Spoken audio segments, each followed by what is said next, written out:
The other day I challenged Magnus, and he accepted my challenge, and he played this line with knight f6, which is called the Norwegian defense.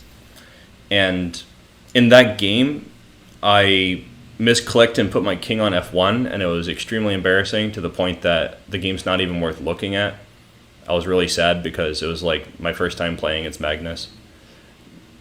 But I thought it was interesting to at least check out this line that he played.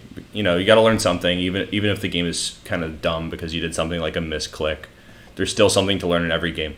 So I looked into this line, which I was not that familiar with. And first of all, it's a dubious line.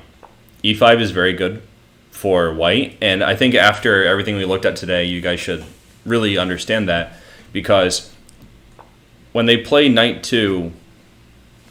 Well, first of all, if they play knight d5, this looks a lot like the Alekhine defense lines with g6, and we already saw that those g6 lines are not as good as the lines where they play like a fast c5 break. So this line is already dubious, and the main line here is knight h5, and I think it's pretty easy to imagine that white has a great version of the same kind of position. We can just shore up the e5 and d4 pawns with our piece play, and I think that white's doing really great compared to that other line. So it's a dubious line. You can kind of see that.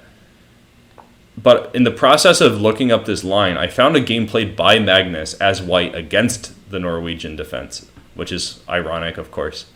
And in that game, he played f4. The move that I thought was better was bishop e2. This is also a good line. There's a moment here where white can overextend, though. After d6, you have to play f4 anyway. Because if you take on h5, which is the most obvious alternative, they take back, you take back, but then your center gets destroyed. It's not really worth the hassle.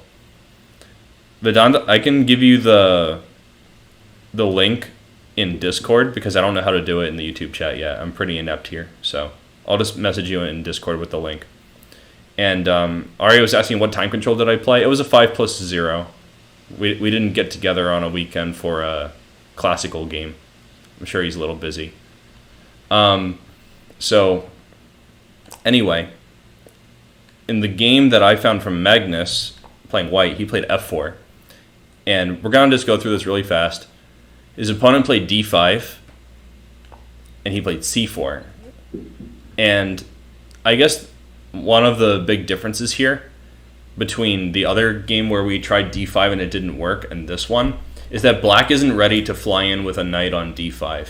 So the c4 break is just destroying what little space black has if they play something with the pieces. So they have to play like c6. And we get a pawn structure which looks a lot like the one that I played when I was a beginner and is not very good. But you can see this is also a very good version because black has spent a bunch of moves doing something really weird and not necessarily useful. They want to put their knight finally on f5 to pressure the center. But they took such a long, contrived path to do it that even though the pawn structure would be bad in a different situation, it's good here. We have enough time to consolidate our 4-pawn center, which is really cool.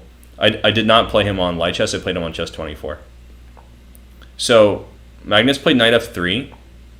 And black tried this thing with h5, playing on the flanks, kind of neglecting the center. And his opponent, I believe it was Luke McShane. Let me see. Yeah, it was Luke McShane, and this was in 2012. So that was 1 year before Magnus became champion. How time flies, right? Seems like only yesterday. So Luke McShane just tried to set up a stable pawn structure, like what Boreev did against Caruana in 2016. And Carlsen just didn't trade any pieces. See, he avoided the trade until the critical moment. He started offering some exchange of pieces when it would help him to attack black's king. So first with knight e3. Then he played bishop h4, which would get rid of the most active minor piece for black and leave these pieces all stranded on the queen side. So he would have a free hand to attack the king.